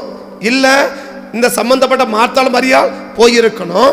எப்ப சொல்லியிருக்கணும், முத நாளே சொல்லியிருக்கணும். ஆனா எப்ப சொல்றீங்க, இவன் போறதுக்கும் சாவறதுக்கும் சரியாக்குது. ஏன்னா இவன் போய் சொன்ன ஏசு என்ன சொல்றாரு, நம்முடைய சகோதரன் லாச என்னவாயிட்டான், நித்திரையா இருக்கிறான். ஏசு லாஸ் என்ன பண்ணிட்டான், செத்தே போயிட்டான். எப்ப போய் சொல்ற, இவன் சாவு செய்தி தான் கொண்டு போறான் இல்லையா, முடிஞ்ச செய்தியை கொண்டு போகிறான். அப்பதான் வியாதியா இருக்கிறான். எப்ப தெரியுது, எல்லா விஷயம் முடிஞ்ச பிறகுதான் அந்த விஷயத்தை யாருக்கு சொல்றீங்க. ஒரு சம்பவத்தை எப்ப சொல்லிருக்கணும், ஒரு நிகழ்ச்சியை ஆரம்பிக்கிறதுக்கு முன்னாடி என்ன செய்யணும் சொல்லணும். இல்ல ஒரு பிரச்சனையா, அந்த பிரச்சனை ஆரம்பிக்கும் போதே சொல்லணும் இல்லையா. ஆனா எப்ப சொல்றாங்க, முடிஞ்ச பிறகு சொல்றாங்க. அவரு விட்டாரு, இப்பதானே சொல்றேன், 4 நாள் அழுப்போ, 4 நாள் என்னவா இரு, 4 நாள் என்ன பண்ணிரு, உட்காந்து அழுதுன்னு கிடப்போ. விட்டுட்டாரு பத்தியா, ஏன் விட்டாரு. இது எப்ப சொல்ல வேண்டிய செய்தி, யார் சொல்ல வேண்டிய செய்தி? எப்படி சொல்ல வேண்டிய செய்தி? எப்படி சொல்ல வேண்டிய செய்திய, யார் சொல்ல வேண்டிய செய்திய, எப்ப சொல்ற, எப்படி சொல்ற, யாருக்கு சொல்லி அனுப்புற? அவர் பார்த்தாரு இல்லையா? ஓ அப்படியா, அப்ப என்ன செய்ய, சரிப்பா போயிட்டு வா அப்படி அனுப்பிட்டாரா? இப்ப எத்தனை நாள் உட்காந்து அழுது உட்காந்துக்கிற? 4 நாள் உட்காந்து சாப்பிட அழுது நிற்கிறேன். ஏன் அழுது நிற்கிற? சொல்ல வேண்டிய செய்தியை மட்டும் சொல்ல வேண்டிய நேரத்தில் சொல்ல வேண்டிய இருக்கு, சொல்ல வேண்டிய விதமா சொல்லிட்டு இருந்தீங்கன்னா இப்ப என்னவே கிடையாது, உனக்கு அழுகையே கிடையாது. ஏன் உட்காந்து அழுது நிற்கிற? நீ அழுறதுக்கு காரணமே சேர்ந்திருக்க வேண்டிய நபரோடு சேராம பிரிஞ்சிருக்கிறது தான். அப்ப நீ இந்த செய்தி காரணம் என்ன? இந்த நிகழ்வுக்கு காரணம் என்ன? ஒரு பிரிவினை. இந்த பிரிவினை என்ன செஞ்சிச்சு? சந்தோஷமா வாழ வேண்டிய என்ன, சுகமா வாழ வேண்டிய என்ன எப்படி வாழ வைக்கல? சுகமாவும் வாழ வைக்கல, சந்தோஷமாவும் வாழ வைக்கல. எப்படி வாழ்ந்துகிட்டு இருக்கிற? அழுகையோட வாழ்ந்துகிட்டு இருக்கிற. ஏன் அழுகையோட வாழ்ந்துருக்கிற? யாரோட யாரை விட்டு பிரியக்கூடாதோ அவங்களை விட்டு நீ என்னவா இருக்கிற? பிரிஞ்சிருக்கிற. இந்த பிரிவினையின் 2வது அடையாளம் என்ன? நீ நினைக்கிற மாதிரி உன்னால வாழ முடியாது. இப்ப லாஸ் எப்படி நினைச்சிருக்கணும்? சுகமா வாழ நினைச்சிருப்பான் இல்லையா? சுகமா வாழ முடியாது. லாஸ் என்ன நினைச்சிருக்கணும்? நம்ம சாகக்கூடாது, நம்ம வாழ நினைச்சிருப்பான் இல்லையா? முடியாது. ஏன் முடியாது? சேர்ந்திருக்க வேண்டிய நபரை விட்டு நீ என்னவா இருக்கிற? பிரிஞ்சிருக்கிற. அப்ப சேர்ந்திருக்கிற நபரை விட்டு பிரியக்கூடாத நபரை விட்டு பிரிஞ்சிருந்தா அவன் வாழவும் முடியாது. அவன் நினைக்கிற மாதிரியும் வாழ முடியாது. முதல் பகுதி அவன் நினைக்கிற மாதிரி வாழல. 2வது பகுதி வாழவே இல்லை. ஏன்? ஒரே ஒரு ரீசன் தான். அவன் எந்த தப்பு பண்ணான்னு சொல்லல, எந்த பாவம் பண்ணான்னு சொல்ல, எந்த அக்கிரமம் பண்ணான்னு சொல்லல. ஆண்டவரால நேசிக்கப்படுறவன் தான். இன்னும் நீ சிநேகிக்கிற லாசரோட தான் சொல்லி அனுப்புறாங்க. அப்ப அந்த லாசரோட என்னவா இருக்கிறாரு? ரொம்ப சிநேகமா இருக்கிறாரு. ஆனா ரொம்ப சிநேகமா இருக்கிறவங்களோட கூட, இல்ல நம்மளோட நல்ல ஐக்கியமா இருக்கிறவங்களோட கூட நான் ஐக்கியப்படாம நான் பிரிஞ்சிருப்பேன்னா நான் சுகமாவும் வாழ முடியாது, நான் மகிழ்ச்சியாவும் வாழ முடியாது. எப்படிதான் வாழ்ந்துகிட்டு இருப்பேன்? அழுகையோட வாழ்ந்துகிட்டு இருப்பேன். அந்த அழுகைக்கு காரணம் என்ன?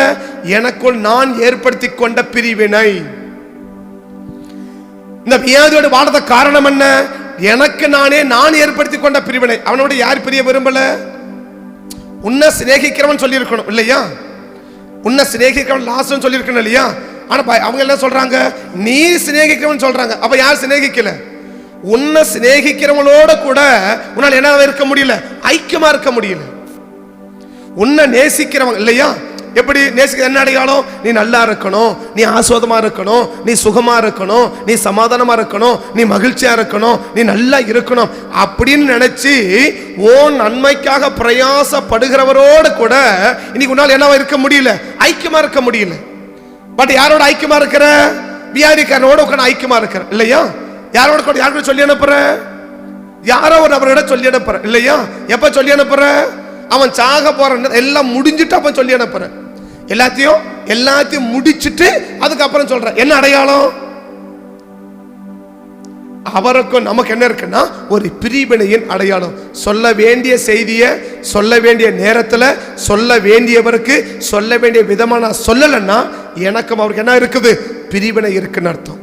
3வது, செய்ய வேண்டியதை செய்ய வேண்டியவரை செய்யாம தடுப்பது பிரிவினையின் அடையாளம். செய்ய வேண்டியதை செய்ய வேண்டியவர் செய்வதை செய்யாம தடுப்பது பிரிவினையின் அடையாளம். 3வது, அந்த 20வது வசனத்தை நீங்க பார்த்து நீங்க பின்பக்கம் அந்த 41 42 பார்த்தீங்கன்னா யோவான் 11ஆம் அதிகாரத்தில் 40 பார்த்தீங்கன்னா இயேசு அவளை நோக்கி, இல்ல அதுக்கு முடிக்கிற வசனம் கூட 39. இயேசு கலங்கிலே கலங்கி கல்லறையிடத்துக்கு வந்தார். அது ஒரு குகையாய் இருந்தது, அதன் மேல் கல் வைக்கப்பட்டிருந்தது. இயேசு கல்லை எடுத்து போடுங்கள் என்றார். மரித்தனுடைய சகோதரிக மார்த்தாள் அவரை நோக்கி, ஆண்டவரே, இப்பொழுது நாருமே 4 நாள் ஆயிற்றே என்றார். என்ன சறுக்கிறாப்போ? இயேசு செய்ய வேண்டியவரை செய்ய வேண்டிய வேலையை என்ன செய்யறா? கல்லை எடுக்காதீங்கன்றா. கல்லை என்ன செய்யாதீங்க? எடுக்காதீங்க. அவ சொல்ற அர்த்தம் என்ன? ஆண்டவர் கல்லை எடுத்து போடுங்கன்றார் இல்லையா? இந்த மாதிரி என்ன சொல்றாங்க? இல்ல எடுக்காதீங்கன்றாங்க இல்லையா? இப்ப அவரை செயலை யார் தடுக்கிறான்னா மார்த்தாள் தடுக்கிறான். ஒரு செயல் யார் செய்ய வேண்டுமோ அவங்க தான் அதை செய்யணும். யார் செய்யக்கூடாதோ அவங்க அதை செய்யக்கூடாது. செய்ய வேண்டிய செயலை செய்ய வேண்டியவர்கள் செய்யாமல் தடுப்பது பிரிவினையின் அடையாளம். செய்ய வேண்டிய செயலை செய்ய வேண்டியவர்கள் செய்யாம அதை தடுக்கிறாங்க பத்தியா? எதை யார் செய்யணுமோ அதை தான் அவங்க செய்யணும். எதை யார் செய்யணுமோ அதை அவங்க தான் செய்யணும். ஒரு செயலை யார் செய்யக்கூடாதோ அவங்க என்ன செய்யவே கூடாது, அவங்க அதை செய்யவே கூடாது.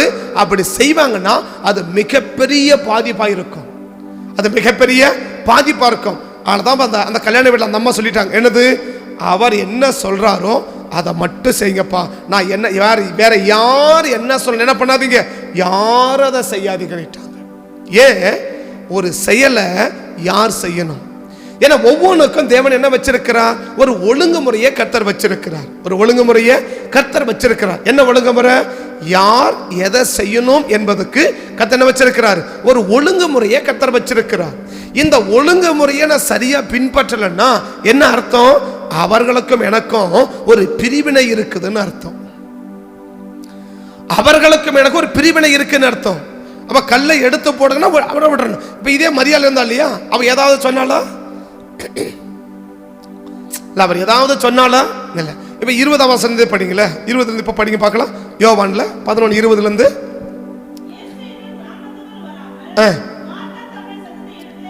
20ஆவது வசனத்திலிருந்து 20 கேள்விப்பட்ட போது அவளுக்கு எதிர்கொண்டு போனாள். அவரிடத்துல போனான்னு பைபிள் சொல்லணும். இயேசு வருகிறார் அப்படி கேள்விப்பட்டு அவரிடத்தில் போனாள் அப்படிதான் சொல்லணும். அவரிடத்தில் என்ன செஞ்சா? போனாள் அப்படிதான் சொன்ன இல்லையா? சரி, இங்க கை வச்சுக்கோங்க. மத்தேயு 15 இந்த கானா ஊருக்கு இயேசு போறார் இல்லையா? அங்க இருக்கிற ஒரு பெண் என்ன செய்யறா? கானானிய பெண்ணு இயேசுவின் இடத்தில் வந்தாள் அப்படிதான் சொல்லுது இல்லையா? ஒருத்தி அவரிடத்தில், அதுக்கு படிக்கிற வசனம், புறப்பட்டு போனார். அப்பொழுது ஒருத்தி, இதுக்கு அதுக்கு என்ன? இதே செய்தி தான் அங்க கேக்குது. இதே செய்தி தான் அங்க என்ன சொல்றாரு? இயேசு அந்த கிராமத்துக்குள் வந்து அப்படித்தானே வருகிறார் என்று கேள்விப்பட்டு அப்படித்தானே கேள்விப்பட்டாரா? இப்ப கேள்விப்பட்ட என்ன செய்யுது? கானானிய ஸ்திரீ சொல்லுது, அப்பொழுது அவள் அவரிடத்தில் வந்துன்றார் இல்லையா? இப்ப மார்த்தாள் என்ன சொல்லி இருக்கணும்? மார்த்தாள் இயேசுவினிடத்தில் வந்து அப்படிதான் சொல்லி இருக்கணும் இல்லையா? ஆனா பைபிள் அழகா சொல்லுது, அப்பொழுது அவருக்கு எதிர்கொண்டு எப்படிதான் போறான்? ஆப்போசிட் சைடுல நிக்கிறான். ஆப்போசிட் சைடுல நிக்கிறான். இது யாருக்கு சொல்லப்பட்ட வார்த்தை தெரியுமா? மார்க் 5ஆம் அதிகாரத்துல 1-2 பாருங்க. மார்க் 5ஆம் அதிகாரம் 1-2 பாருங்க. அக்கரையில் உள்ள கதரை நாட்டில் வந்தார். இறங்கின உடனே ஒருவன் பிரேத கல்லறையில் இருந்து அவரிடத்தில் வந்தான்னு சொல்லல.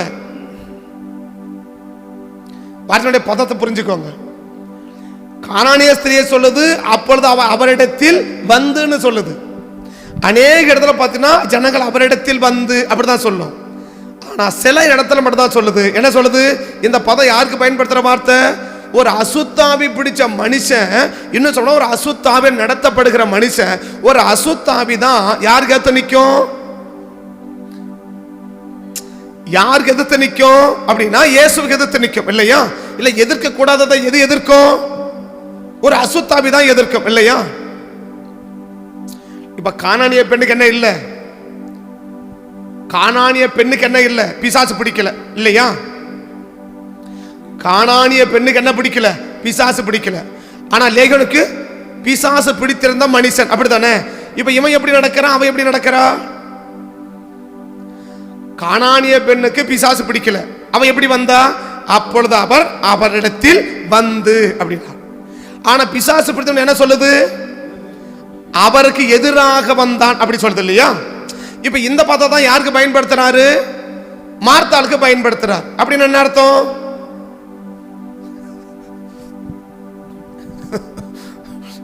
அப்படின்னா என்ன அர்த்தம்? மார்த்தாளுக்கு பேய் பிடிச்சிருக்குதுன்னு அர்த்தம், வேற ஒண்ணும் இல்லை இல்லையா? இப்ப எந்த பதத்தை யாருக்கு பயன்படுத்துறாரு? லேகியோன் 6000 பிசாசு பிடிச்சவனுக்கு என்ன பதத்தை பயன்படுத்துறாரோ அதே பதத்தை தான் யாருக்கு பயன்படுத்துறார்? தன்னை ஏற்றுக்கொண்ட மரியாளுக்கு பயன்படுத்துறார். மார்த்தாளுக்கு பயன்படுத்துறாரு. லேகியோனு பிசாசு பிடித்தவனுக்கு பயன்படுத்துறது நியாயம் இல்லையா? ஆனா அது பார்த்து யாருக்கு பயன்படுத்துறீங்க? உம்மை ஏற்றுக்கொண்ட மார்த்தாளுக்கு பயன்படுத்துறீங்க. அப்படின்னா இந்த லேகியோனு பிசாசு பிடிச்சவனுக்கும் இந்த மார்த்தாளுக்கு என்ன வித்தியாசம்? இப்ப அவனும் என்ன செய்யறான்? எதிராக வந்து நிக்கிறான் இல்லையா? நீங்களும் எப்படிதான் இருக்கிறீங்க? அவருக்கு எதிர்கொண்டு போய். அப்ப அந்த எதிர்க்கிறது என்ன அடையாளம்? அவர் செய்ய வேண்டிய செயலை அவன் என்ன செய்யறான்? தடை பண்றான். அப்ப நமக்கு என்ன புரிஞ்சுக்கலாம்? அதுல இருந்து செய்ய வேண்டியவர்கள் தான் செய்ய வேண்டியதை செய்யணும். ஒரு சாதாரண ஜெபிக்கு அந்த யாக்கோபு 5:15 படிச்சல. இப்ப அந்த 5:15 படிங்க. யாக்கோபு 5:15 படிங்க. உங்களில் ஒருவன் வியாதிப்பட்டால்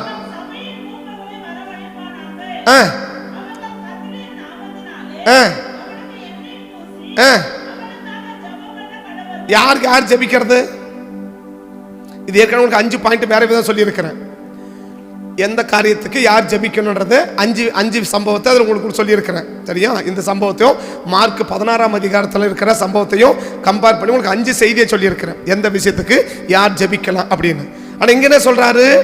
உங்களில் ஒருவன் வியாதிப்பட்டால் அவன் சபையின் மூப்பனை வரவழைத்து ஜெபிக்க கடவுள். சபையில் உள்ளவங்கள சொல்லல இல்லையா? சரி, சபையில் மூப்பர்கள் சொல்லல. எந்த சபையின் மூப்பர்? சரி, இப்ப இப்படி எடுக்கணும் இல்லையா? என்ன சொல்றாரு? உங்களில் ஒருவன் வியாதிப்பட்டால் எந்த சபையின்?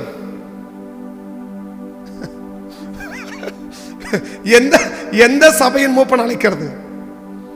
ஒரு ஊர் இருக்குன்னா 10 சபை இருக்கு இல்லையா? இப்ப நம்ம ஊர் இருக்கு, எத்தனை சபை இருக்குது?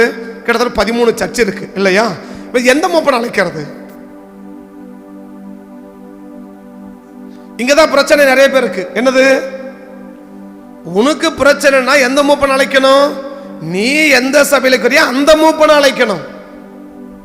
சரியா? அடுத்த சபையில் இருக்கிற மூப்பன் என்ன செய்யறது இல்ல. அவ இன்னொரு சபையில் இருக்கிற மூப்பன் அழைக்கிறது இல்ல. மூப்பனா பாஸ்டர் அர்த்தம், மூப்பனா ஊழியக்காரர் அர்த்தம், பாஸ்டர் அர்த்தம். அப்படின்னா யார் அழைக்கணும்? உன் பிரச்சனைனா நீ எந்த சபையில் இருக்கிறியா அந்த சபையின் மூப்பன் என்ன செய்யணும்? அழைக்கணுமே ஒழிய யாரோ ஒரு சபையின் மூப்பன் அழைக்கிறது இல்ல இல்லையா? என்ன சொல்றார்? உங்களில் ஒருவன் வியாதிப்பட்டால் அவன் சபையின் மூப்பனை வரவழைக்க கடமை இல்லையா? எந்த சபை மூப்பனை அழைக்கிறது? நீ எந்த சபையில இருக்கிறியோ அந்த சபை மூப்பனை அழைக்கணும். இப்ப அவன் தான் வந்து உனக்கு என்ன செய்யணும்? அவன் வந்து உனக்கு எண்ணெய் பூசி ஜெபிப்பான்.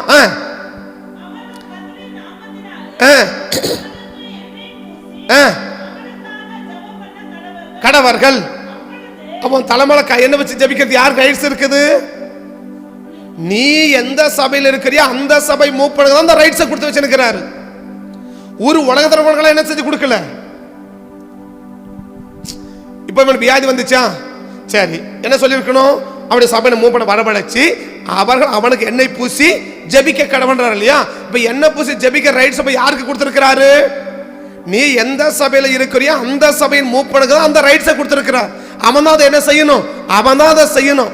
வாசி. அப்பொழுது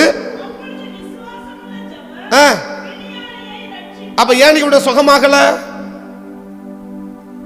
ஒரு உலகத்தோட ஜோமன சுகமாவாது, நாலு நகரங்களோட ஜோமன சுகமாவது. பைபிள் கிளியரா சொல்லுது. என்ன சொல்லுது? உனக்கு ஒரு பிரச்சனையா, உங்க சபையின் மூப்பனை என்ன செய்ய வரவழி. அவன் வந்து என்ன செய்யட்டும்? உனக்கு என்ன பூசி அவன் ஜெபிக்கட்டும். அப்ப உன் தலைமையில கைவை ஜெபிக்க ரைட்ஸ் கார்டு யாருக்கு தான் கொடுத்திருக்கிறாரு? நீ எந்த சபையில் இருக்கிறியோ அந்த சபையின் மூப்பனுக்கு தான் கொடுத்திருக்காரு, தவிர எல்லாருக்கும் தேவன் தான் கொடுக்கல. அதான் தேவனுடைய ஒழுங்கு, அதான் தேவனுடைய பிரமாணம். அதான் இன்னைக்கு அவன் என்ன செய்ய முடியல, அப்படி இருக்க முடியாது இல்லையா? இன்னைக்கு யார் யாரோ என்ன செஞ்சிடறோம். இன்னைக்கு நம்ம வீட்டு ஏகப்பட்ட நம்ம வீட்டுக்கு ஏகப்பட்ட பாசங்க வந்து போயிடுறாங்க. எப்போ நம்ம வீட்டுக்கு ஏகப்பட்ட பாசம் என்ன செய்யறாங்க? இப்ப யூடியூப்ல எத்தனை பாசம் வராங்க, ஏகப்பட்ட பாசம் வராங்க. எங்க நம்ம செல்போன்லயும் நம்ம வீட்டுக்கு வந்துட்டு போயிடுறாங்க இல்லையா? எங்களுக்கு தெரியாம உங்களை 1000 பேர் நாளைக்கு விசிட் பண்றாங்க. யாரு? நாங்க உங்களை பார்க்கறது ரொம்ப குறைவு. ஆனா யார் பார்க்கறாங்க? ஏகப்பட்ட பேர் உங்களை பார்த்து நிற்கிறாங்க இல்லையா? ஏகப்பட்ட பேர் பார்க்கறது உனக்கு சுகமாவாது. இன்னைக்கு ஏன் வியாதியோடையே திரும்ப தெரியுமா? இன்னைக்கு ஏன் நோயோடையே திரும்பி கிடக்கிற தெரியுமா? நீ நோயோடையே ஏன் வாழ்ந்து கொண்டு இருக்கிற தெரியுமா? ஜெபிக்க வேண்டிய உனக்கு என்ன செய்யல, ஜெபிக்கல. அதான் ப்ராப்ளம்.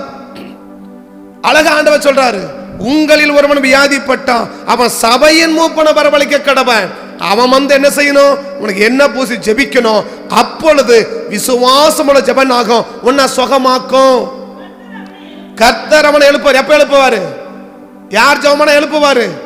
யார் எதை செய்யணுமோ அவன் செஞ்சாதான் உன்னை எழுப்புவார தவிர. அப்படின்னு என்ன அர்த்தம்?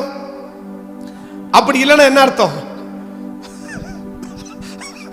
அதோட கதையை முடிச்சிருவாருன்னு அர்த்தம். அவ்வளவுதான். இப்ப ஜெபிக்கிறவன் எழுப்பல. ஜெபிச்சா எழுப்புறது யாரு? அவர் பார்க்கிறார். சரி நீ போய் ஜெபமான எழுப்புறேன் இல்லையா? அவர் சொல்லி அனுப்புறார். இப்போ இது பாருங்க, யோவான் 5ல் இயேசு கிளியரா சொல்றாரு, பிதாவானவர் செய்ய குமாரன் அதையே சென்று செய்யறேன். அப்ப இயேசுக்கு பிதா என்ன சொல்லி அனுப்புறாரு? நீ போய் இதை செய்ய, நான் அவனை என்ன பண்றேன்? அவனை சுகமாக்குறேன். அப்படி அனுப்புறாரா? அந்த அர்த்தம் என்ன? பிதாவானவர் செய்ய குமாரன் காண்கிறது எதுவோ அதையே அன்றி வேற ஒன்று என்ன செய்ய மாட்டார் இல்லையா? அப்ப இவரா ஒண்ணு செஞ்சார்னா சுகமாக்க மாட்டார். சுகமாக்குறது யாரு? பிதா இல்லையா? அப்புறம் தான் என்ன செய்யணும்? சுகமாக்கணும். அப்புறம் எல்லாம் சொல்லி அனுப்புறாரு, நீ போய் இப்படி பண்ணு, நான் அவனை என்ன செய்யறேன்? சுகமாக்க. அப்படி சொல்லி தான் அனுப்புறாரு இயேசு கிட்ட. இப்ப இயேசு அதை கரெக்டா செய்யறதுனாலதான் என்ன உண்டாகுது? அங்க ஹீலிங் நடக்குது. அப்ப இன்னைக்கு நம்ம ஜெபிச்சா ஹீலிங் நடக்க மாட்டேங்குது. அவர் சொல்லாதவன நம்ம செய்யற மத்தியா, அதான் பிரச்சனை. ஏன் நான் சொன்னா உனக்கு, நான் அதை செய்ய சொன்னா நீயா செஞ்சா நான் என்ன பண்ணட்டும், நீயா செஞ்சா நீயே பார்த்துட்டு என்ன ஏன் பார்க்க சொல்ற அப்படின்னு சொல்லிட்டு போயிடுவா. அப்ப அந்த மூப்பங்கிட்ட என்ன சொல்லி போவார் இயேசு?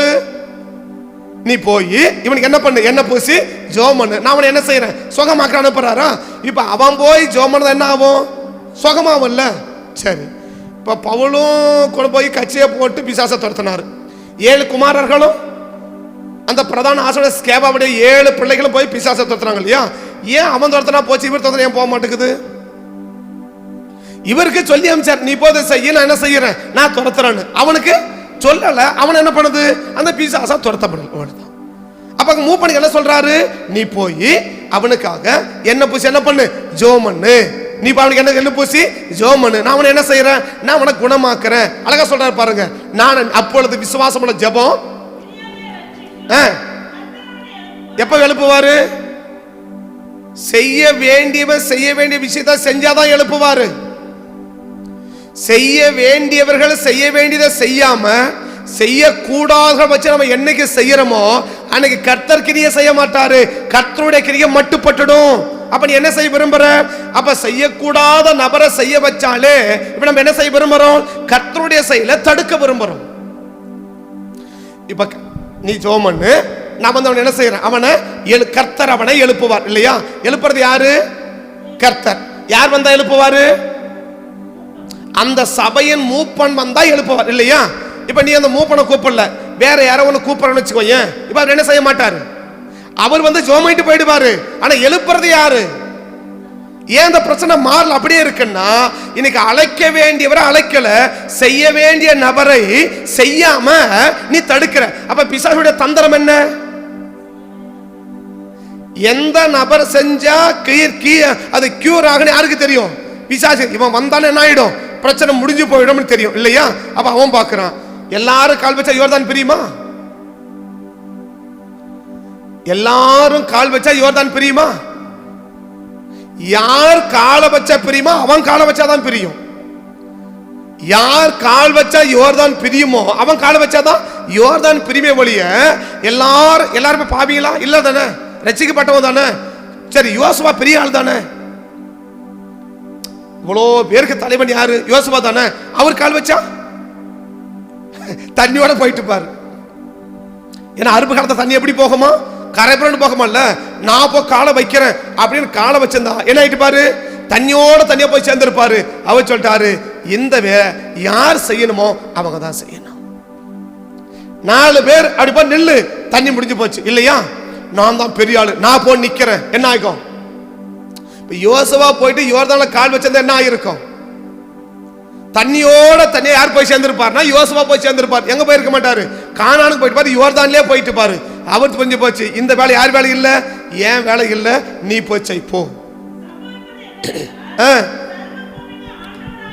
ஆண்டவராகிய உள்ளங்கால், யார் கால் எங்க படணுமோ அவங்கால் பட்டாதான் விலகும்.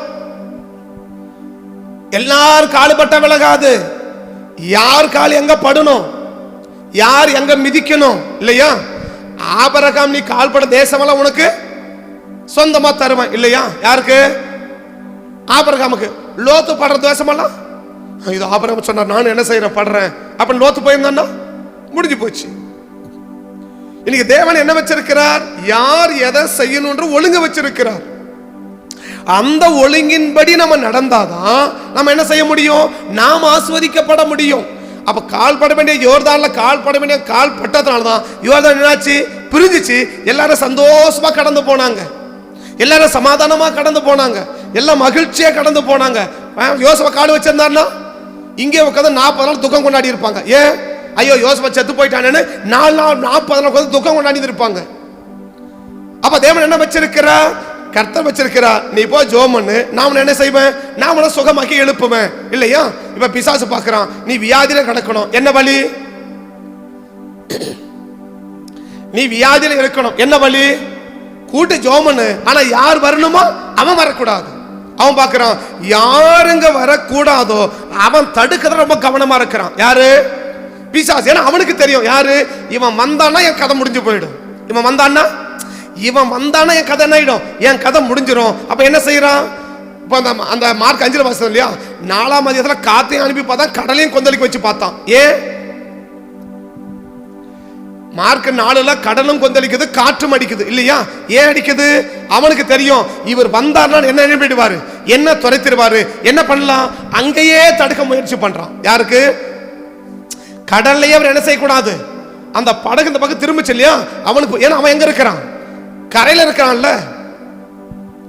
5ஆம் வசனம் என்ன சொல்லுது, இயேசு வந்து கரையில் இறங்கின உடனே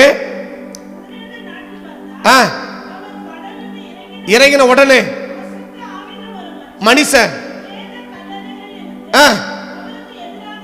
அப்பனா எங்க அவனுக்கு என்ன விஷயம் தெரியுது, அவனுக்கு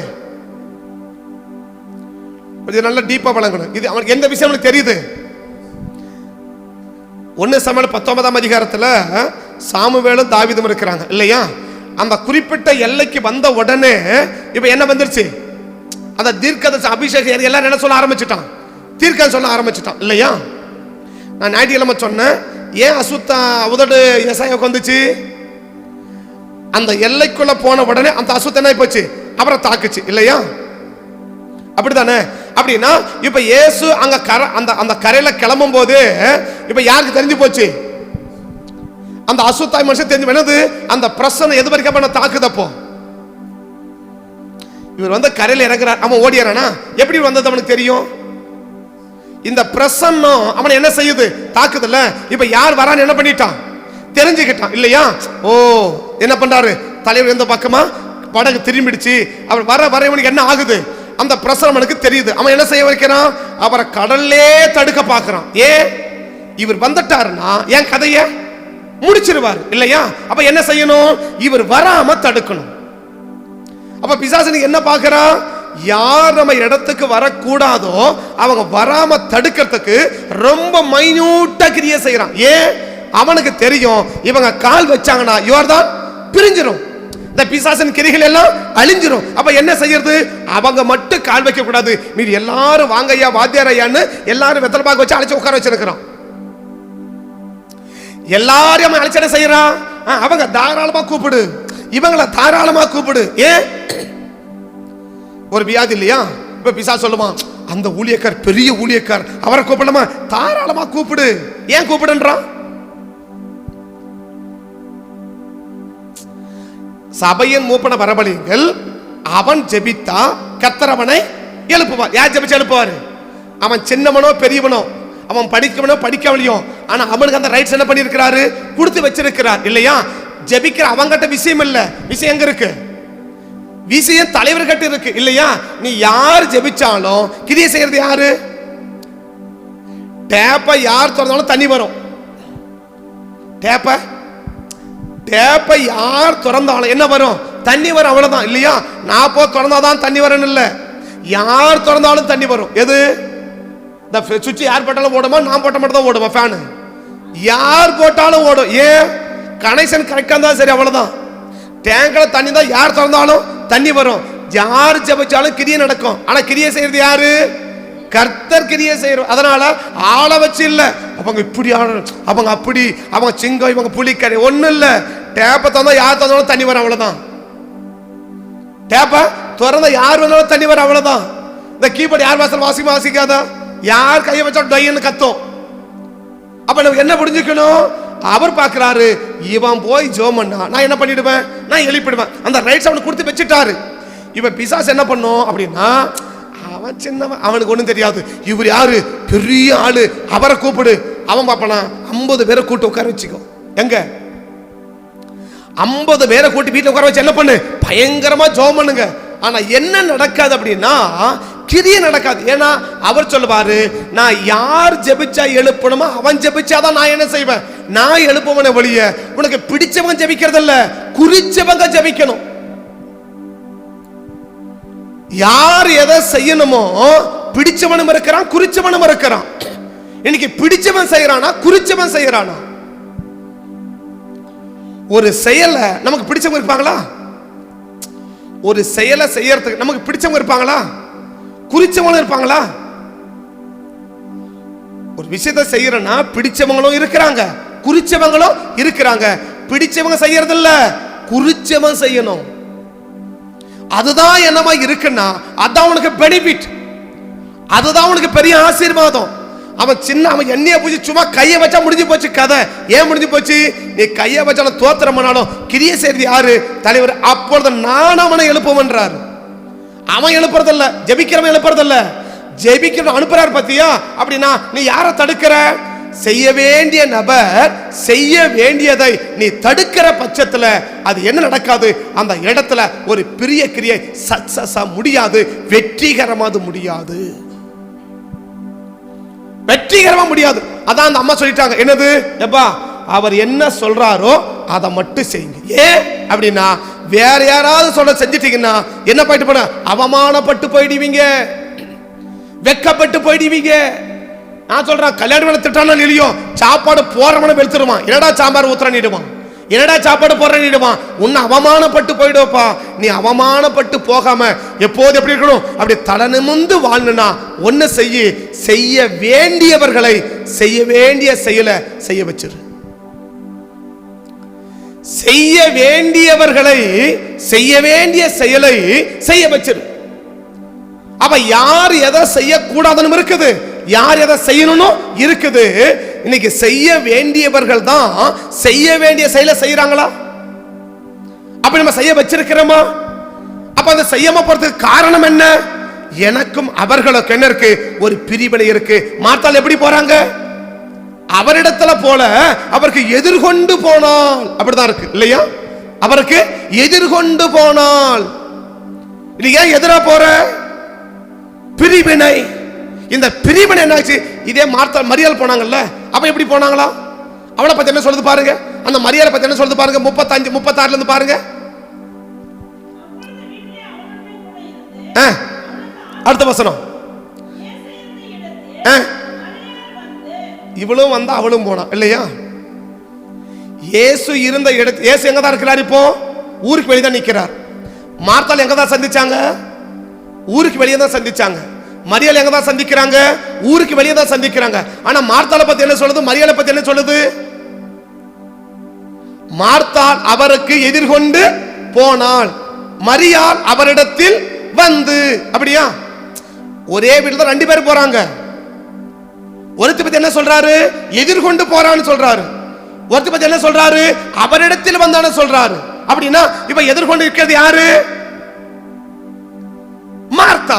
அப்ப தேவனுடைய செயலை என்ன செய்யறான்? தடை பண்றான். ஏன் தடை பண்றான்? உனக்கு அவனுக்கு என்ன இருக்குது? இடைவெளி இருக்குது, பிரிவினை இருக்குது. இந்த பிரிவினை என்ன செய்யறோம்? உன் வாழ்க்கையை நாரடிச்சிரும். ஏற்கனவே இந்த பிரிவினை தான் வீடு என்ன ஆயிட்டு இருக்கு? இப்போ இந்த மார்த்தால மரியாதை இப்ப என்ன ஆயிட்டு இருக்கு? நாரிக்கிட்டு இருக்குது இல்லையா? கர்த்தர் நாரடிச்சிருவாரு. ஏன் நாரடிப்பாரு?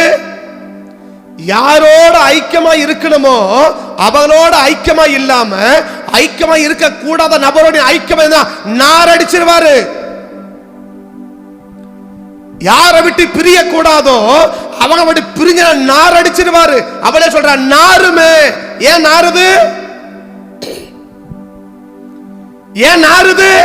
நாரடிச்சிருவாரு, நாரடிச்சிருவாரு. ஏன் நாரடிச்சிருவாரு? யாரை விட்டு பிரிய கூடாதோ அவட ஒரு நாளும் என்ன செய்ய கூடாது? பிரிய கூடாது. 3 கதை சொல்லுங்க. ஒண்ணு என்ன? முக்கியத்துவப்படுத்த வேண்டியவர்களை முக்கியத்துவப்படுத்தலன்னா அவர்களுக்கும் எனக்கும் ஒரு பிரிவினை இருக்குன்னு அர்த்தம். 2 சொன்னேன், சொல்ல வேண்டிய நபருக்கு சொல்ல வேண்டியதை சொல்ல வேண்டிய விதத்துல சொல்ல வேண்டிய நேரத்துல நான் சொல்ல வேண்டியவர்கள் சொல்லாம போனா அது பிரிவினையின் அடையாளம் சொன்னேன். 3வது சொன்னேன், செய்ய வேண்டியவர்கள் செய்ய வேண்டியதை செய்யாமல் நான் தடுப்பேன் ஆனால் இது பிரிவினையின் அடையாளம்.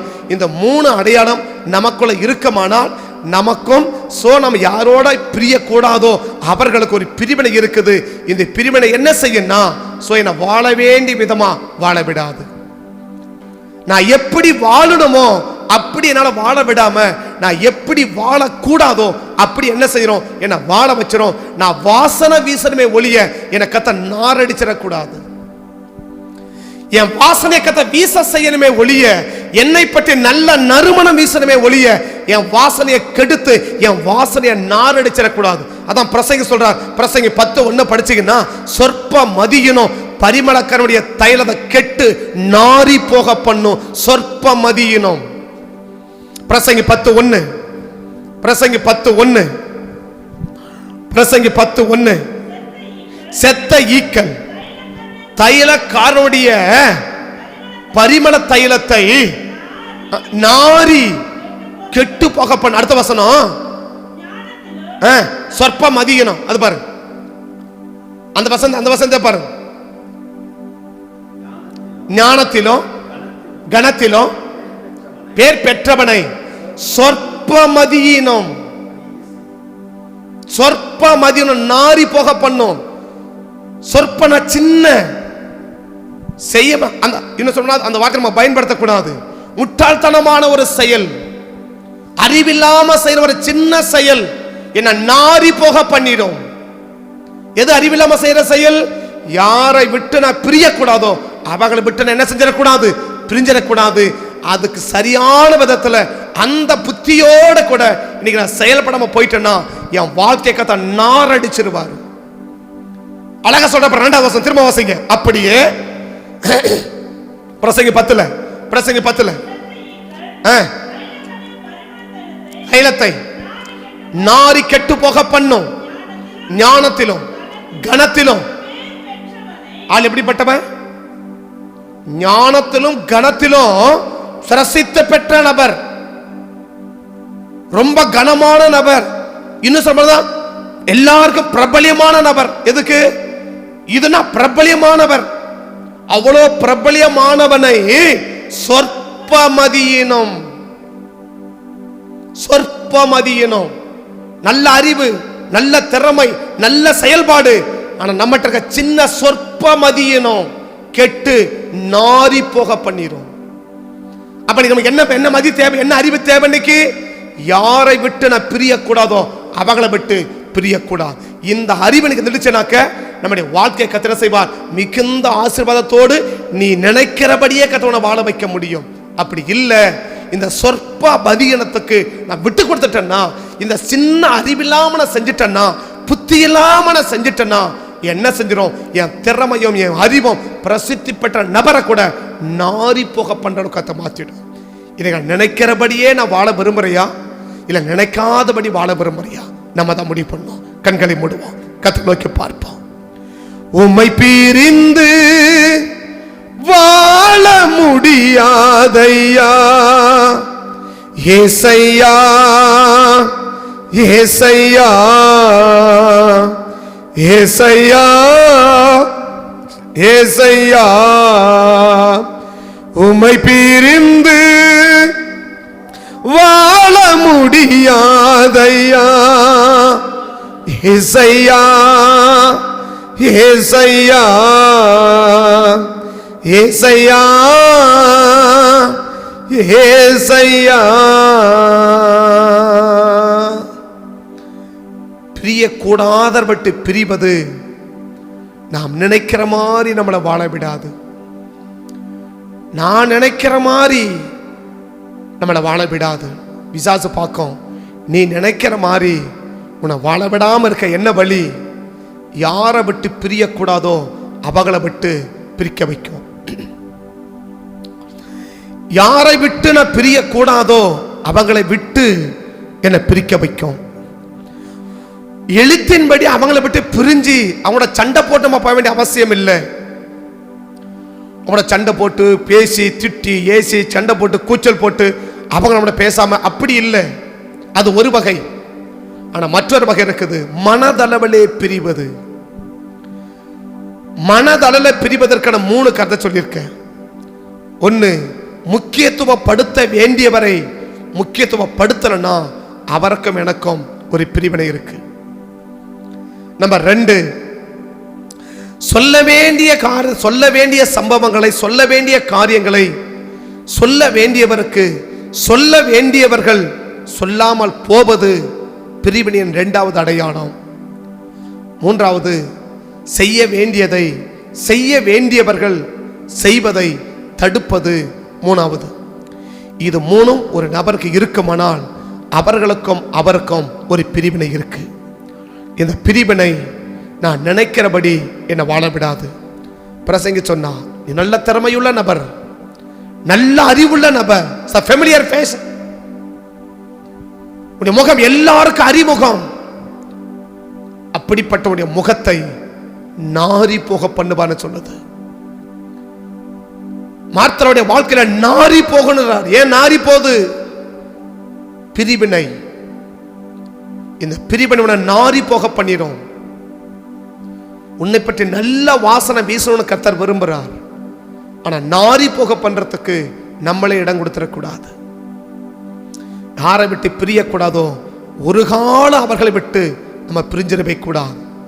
இந்த 3 அடையாளமும் நம்ம கவனமாய் பார்த்துக்கிட்டோம்னா நிச்சயமா கர்த்தர் நம்மளை ஆசீர்வதித்து நாம் நினைக்கிறபடி நம்மளை கர்த்தர் வாழ வைப்பார்.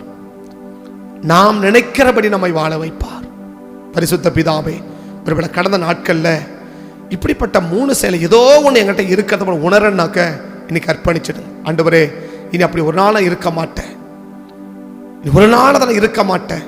இப்படிய கரத்திரங்களை அர்ப்பணிக்கிறேன், எங்களை ஒப்பு கொடுக்கிறேன். நாங்கள் நினைக்கிற மாதிரி எங்களை வாழ வச்சிருங்க சாமின்னு சொல்லி அர்ப்பணிக்கிறோம், எங்களை ஒப்பு கொடுக்கிறோம். உங்க கரம் எங்க கூட இருந்து எங்களை வழி நடத்தட்டும். தேவ கரசனத்துக்கும் தேவ மகிமைக்கும் தேவ பராமரிப்புக்கும் எங்களை அர்ப்பணிக்கிறேன், என்னை ஒப்பு கொடுக்கிறேன். உம்மை நோக்கி பார்க்கிறேன். நாங்கள் நினைக்கிற மாதிரி எங்களை வாழ வச்சு எங்களை ஆசீர்வதிச்சிருங்க சாமி. கர்த்தர் செய்வதற்காய் உமக்கு நன்றி. இயேசுவின் நாமத்தில் வேண்டிக் கொள்கிறேன் நல்ல பிதாவே, ஆமென், ஆமென். என் ஆத்துமாவை கர்த்தரை ஸ்தோத்திரி, முழுமே பரிசுத்த நாமத்தை ஸ்தோத்திரி. என் ஆத்துமாவை கர்த்தரை ஸ்தோத்திரி, கர்த்தர் செய்த சகல உபகாரங்களையும் மறவாதே. ஆமென், ஆமென். கர்த்தர் ஆசீர்வதிப்பார். ஸ்தோத்திரம், ஸ்தோத்திரம்.